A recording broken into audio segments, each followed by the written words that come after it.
Salut à toi, dans cette vidéo, je vais te montrer comment remplacer un visage sur Photoshop. Alors, fais ceci, c'est très facile. Tout ce que tu as à faire, c'est de suivre les étapes que je vais te montrer. Alors, avant toute chose, tu vas ouvrir l'application Photoshop et une fois après avoir ouvert les deux images ou alors les deux visages que tu souhaites remplacer l'un par l'autre, tu vas suivre les étapes suivantes. Alors, ici, j'ai l'image d'Adèle, la chanteuse très connue. Je vais remplacer son visage par celui de Rihanna. Alors, pour faire ceci, tout ce que tu vas faire, c'est utiliser un outil spécial ici à gauche qui s'appelle l'outil lasso. Lorsque tu as l'outil lasso, ce que tu vas faire, c'est contourner tout simplement le visage d'Adèle tout banalement. Donc, c'est pas obligé que ça soit si précis que ça. Tu contournes son visage et ensuite, tu laisses opérer. La sélection sera faite toute seule. L'étape suivante, c'est de maintenir la touche contrôle au niveau de la sélection, bien entendu.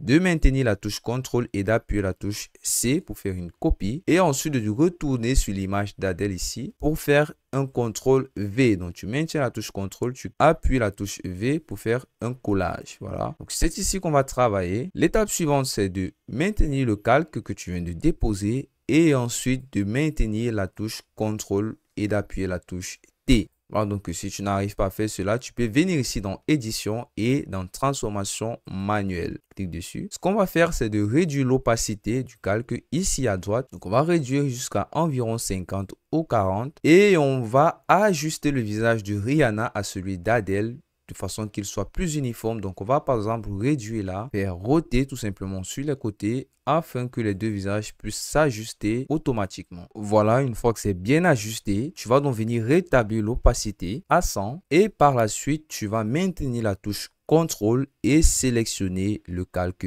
1. Voilà, la sélection reviendra. Ce que tu vas faire ensuite, c'est de venir dans la barre de menu, cliquer sur sélection. Parmi les options qui vont s'afficher, tu vas cliquer sur modifier. Et dans modifier également, tu vas sélectionner l'option contracter.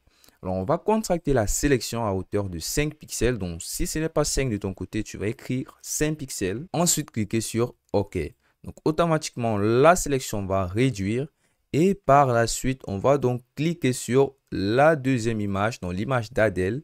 Et avant cela, on va d'abord débloquer le calque. Et pour débloquer le calque, tu cliques simplement sur le cadenas ici à droite. Voilà, donc tu sélectionnes le calque ensuite. Et tu vas tout simplement appuyer sur la touche supprimer de ton clavier ou delete. Voilà, donc une fois que c'est fait, la zone sélectionnée sera supprimée du visage de Adèle. Donc comme tu peux le constater, voici le résultat. La prochaine étape et la dernière, c'est tout simplement de faire une double sélection, donc sélectionner les deux calques. Et pour ce faire, c'est très facile. Tu maintiens la touche CTRL après avoir sélectionné le premier calque.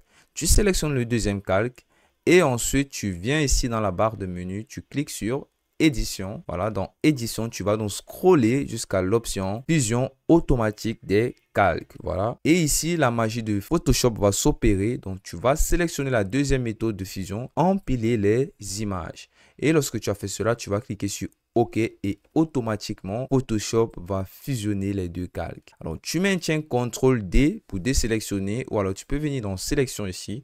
Et tu cliques sur désélectionner. Et voici le résultat. J'ai remplacé le visage d'Adèle par celui de Rihanna.